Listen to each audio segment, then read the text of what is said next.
Olá, pessoal, tudo bem? Sejam bem-vindos ao Tem um Elefante na Sala.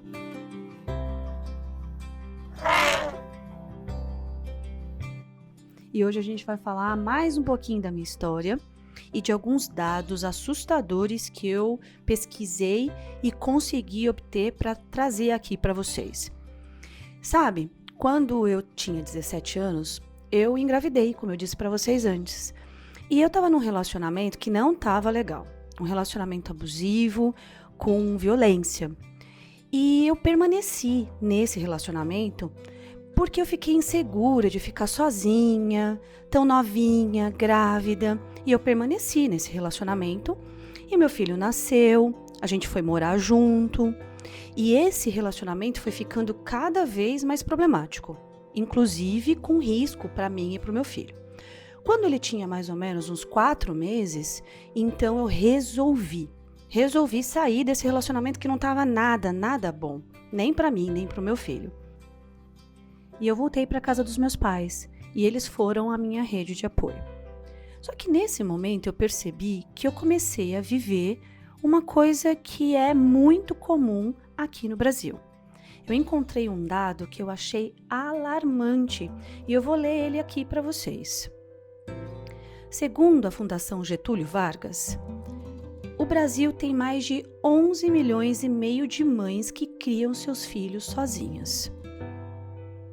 Esse levantamento mostra também que 90% dessas mulheres são negras e que 72,4% dessas mulheres vivem no Norte ou no Nordeste. Eu fiquei muito assustada com esse dado. E embora não seja exatamente o meu lugar de fala, porque eu tinha uma rede de apoio e esse dado mostra que são mulheres que criam seus filhos absolutamente sozinhas. Não era o meu caso, mas eu fiquei pensando, imagina se para mim foi difícil, tendo os meus pais como minha rede de apoio, imagina para essas mulheres que não têm ninguém para ajudá-las a cuidar de seus filhos. Isso me levou a pensar numa outra situação. E quando os filhos são neurodivergentes ou deficientes? Fui pesquisar de novo e eu vi vários estudos científicos, embora não tenha uma estatística em IBGE. Acho que está na hora a gente gerar esse tipo de estatística.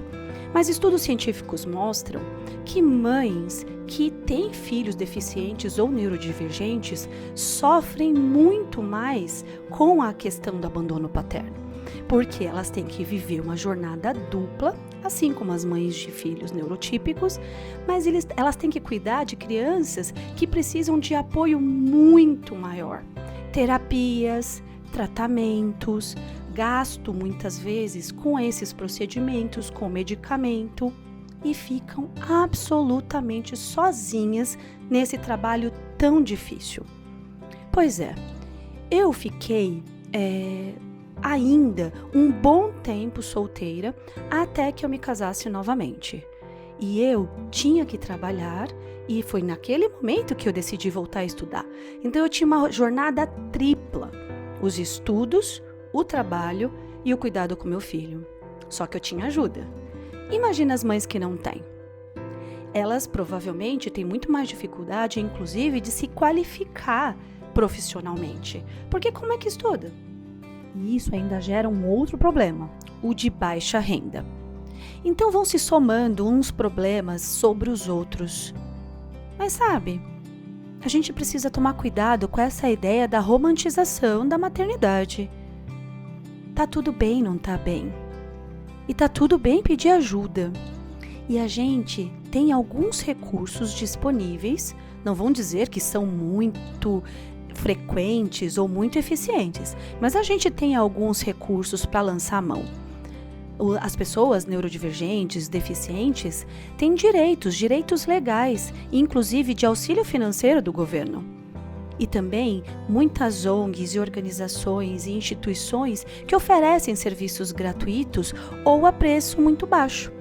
E a gente pode lançar a mão disso, pegar essas ajudas, porque a gente não tem que dar conta de tudo. A gente não precisa fazer tudo sozinha. A gente pode abrir a esperança de termos a nossa vida apoiada, todas as nossas necessidades atendidas, mas é necessário que a gente tenha informação e que a gente encontre esses recursos. Eu vou tentar ajudar vocês nisso, a encontrar esses recursos. No final desse vídeo, a gente vai deixar alguns links e a gente vai deixar algumas informações para quem quiser saber mais. No meu caso, eu tentei equilibrar essa minha jornada tripla. Eu estudava de manhã, trabalhava à tarde e à noite eu ficava um pouco com meu filho. E embora esse tempo não fosse muito longo, até porque ele era uma criança muito agitada, né? E aí quando chegava à noite ele estava morto e desmaiava de sono. No dia seguinte a gente tinha que sempre levantar muito cedo, porque ele ia para a escolinha, meus pais deixavam ele na escolinha, e eu ia para a faculdade, porque a gente morava no Taboão da Serra e eu estudava na Consolação e ia de transporte público. Então isso gastava muito tempo. Sabe que esse momento foi um momento muito, muito desafiador.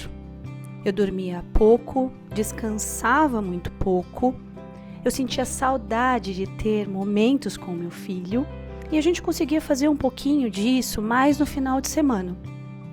Mas imagine então, para uma moça, naquela época eu tinha 18 anos, 19 anos, até uns 20 e poucos, para voltar a viver a minha juventude. Voltar a ter momentos de socialização, de diversão e até para encontrar um novo parceiro amoroso. Olha que dificuldade. Eu acho que para mim, eu tive a sorte de fazer parte de uma comunidade religiosa, onde eu conhecia gente nova, onde eu participava de voluntariados, e isso ampliou a minha experiência social. E foi inclusive na igreja que eu conheci o pai do Pedro, a pessoa com quem eu me casei quando o Vitor já tinha 7 anos. E tem uma coisa muito especial nisso tudo. Nesse momento em que eu me casei, o Vitor quis que o Marcelo o adotasse. E ele pediu e o Marcelo aceitou. E o Marcelo o adotou. Então eu deixei de ser mãe solo e o Vitor deixou de ser um filho sem presença paterna. A minha história, ela mudou, né? Eu tinha a sorte de ter a comunidade, eu também tive a sorte de conhecer uma pessoa que quis ter a mim junto com o meu pacotinho e inclusive também cuidou do meu pacotinho. Eu sei que essa não é a realidade de muitas mulheres. Eu sei que essa não é uma questão tão representativa. Nós, as mães solo, muitas vezes nos impomos isolamento social e também até abrimos mão da possibilidade de termos relacionamentos afetivos, amizades. Sabe aquela coisa de compartilhar com outras pessoas? A gente também muitas vezes abre mão de se cuidar. Sabe, de cuidar do cabelo, de cuidar da pele, de cuidar da nossa saúde, do nosso corpo, porque falta tempo, porque falta dinheiro. E também, muitas vezes, a gente tem que enfrentar coisas do tipo, nossa, uma mãe solteira com filho, não quero. E também, a gente acaba tendo problemas de preconceitos com o nosso filho, que pode ser neurodivergente. Muitas vezes a gente não é bem-vinda nos lugares. Olha só, são muitos e muitos desafios que a gente passa. Mas sabe, eu dou uma dica aqui para vocês. Não se isolem. Tentem procurar comunidades, tentem procurar apoio e também se abrirem para novos relacionamentos amorosos. Eu acho que isso pode ajudar no resgate do nosso ser mulher. Então, se isso fez sentido para você, se te ajudou, me siga, curta, compartilhe, se inscreva nesse canal que a gente vai dividir ainda mais sobre muitos assuntos relevantes, inclusive dessa coisa toda de cuidar de filho, porque como eu disse antes, Pais e mães, aqui tem um lugar muito especial. Um beijo!